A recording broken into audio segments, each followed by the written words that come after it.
Is that I think I have this right. That's only the second time you've been in the ring with the former, Black Taurus, right? That's the Yeah, first time in the ring with Ishii? I think so. Yeah, I mean that's I think so. And I Torres mean, is another guy. I mean, if there is one thing that your wonderful mother took away from Ric Flair's last match, what would it be? them boys in them masks are something else. Okay, and as me and you know, with the trained eye, the person that makes that click, Black Taurus. bingo, the I base, mean, the key. It literally is. He's the key. he's what keeps everybody safe and keeps that thing, on track, and a lot of power, a lot of, He is criminally. criminally underrated. Oh my gosh.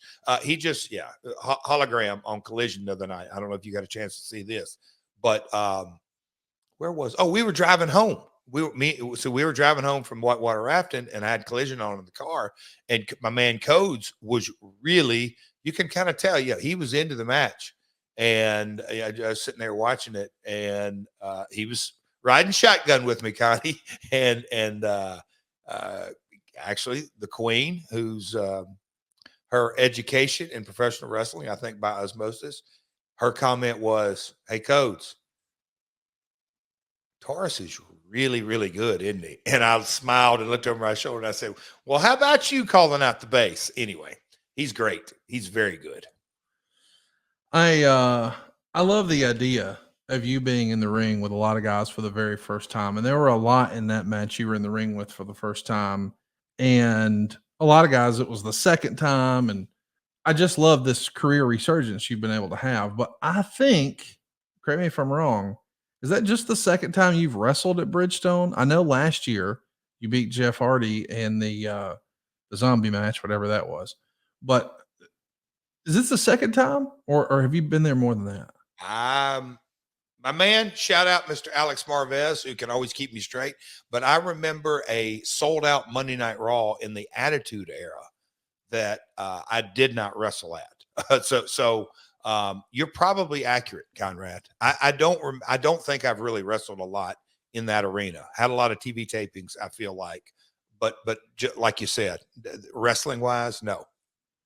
I just think that's so interesting that this is everybody, every wrestling fan knows Nashville's your hometown. That's the big arena. But when you think about it, you were running TNA. You Yes, weren't on the WWE train since that building's been there. So, yes, you wrestled at Municipal way back when against Sean, which we'll talk about later today. And then, of course, with Rick. And you got a lot of memories there. Obviously, the fairgrounds, man, that's the house that JArrett built. There's no doubt. But Bridgestone, the big building in your hometown, once last year, and by the way, you got the dub over Jeff Hardy, went home with some gold that I think Cody still has. yes. And now this double Royal Rampage. This is I mean, this resurgence for you has provided this, Oh, whatever we want to call this run you're on right now. I know it's filled with gratitude for you, but that you're wrestling in the big buildings in your hometown that I don't know that was even on your like bucket list or oh, something that was important to you, but now it's happening. It's cool. Conrad, do you know how many times? And the other night they were, we had to, anyway, there was some live event liners we had to do. And I said, "Hey, what room are we in?" And nobody, and then there was a building facilities guy. I said, "Hey, do you know where this?" I said, "How far is it past Alexis Lounge?" Conrad, I know that arena forwards and backwards and all this because of hockey, not because of wrestling. And yes, I've done Raws and SmackDowns in there and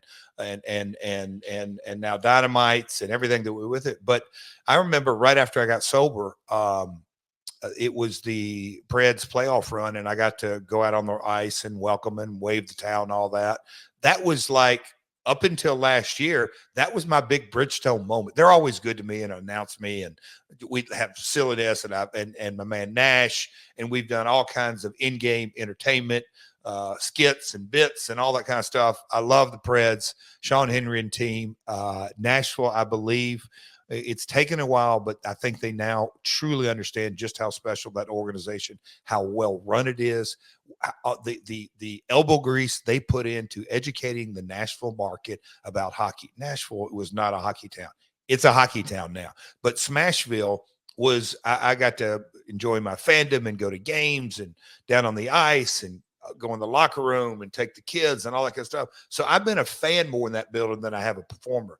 That's kind of a unique set of circumstances. So for me to walk the aisle with Karen and get that kind of reception, Connie, it was, yes, never on my bucket list, but buddy, it is going to be I'll certainly say a top 10 moment in my career just because it's hometown. And of course, we know one of your biggest memories and favorite matches of all time happened in Nashville, but a different building against one of your favorite opponents, Shawn Michaels. He's our topic today. We're going to talk about that in just a minute. But before we do, I want to mention that if you've been tuning into the program here recently, you've heard Jeff and myself talk about a fellow that Jeff believes could be maybe, possibly, potentially one of the next big things in pro wrestling. Well, it turns out he already is big. Someone who's really leaned into social media. He's really trying to get himself over. It's our pal, Big Trouble Ben Bishop. And this Thursday over at adfreeshows.com, ad-free shows members will join Double J and Ben Bishop live as they're going to discuss the social media impact and just the impact that social media can have for today's talent. Who's doing it the best? And of course, you get to pick the brain of both Ben Bishop and Double J. It happens live this Thursday at 8 p.m. Eastern, exclusively on adfreeshows.com. Man, you looking forward to this? You fired up? What are you thinking? Help me out. And Conrad, maybe Waffle Stomp and Silver may have to chime in here, but I got a question. What level of ad freeze do we let people watch these kind of bonus episodes? All the bonus content starts at $29. The interactive stuff is the top 2 tiers. But yeah, this is going to be something for adfreeshows.com. Folks, if you're listening to this, if you've ever been, I'll just say kind of on the fence, like, man, is this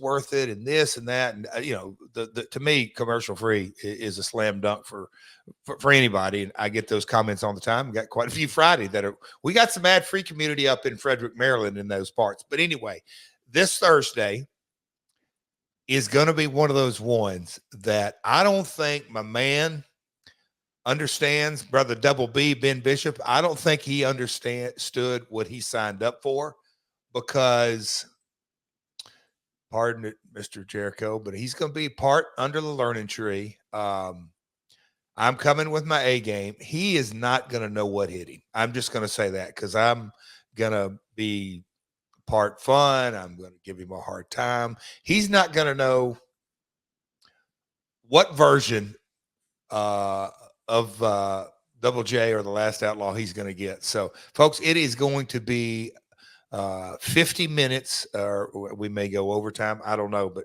Conrad, this may be an episode that your team, I don't know if Casio or somebody's going to get a bit of it, or whoever produces us, who's running the call. I bet you get a text and say, hey, Conrad, if you got a minute, you may want to watch this.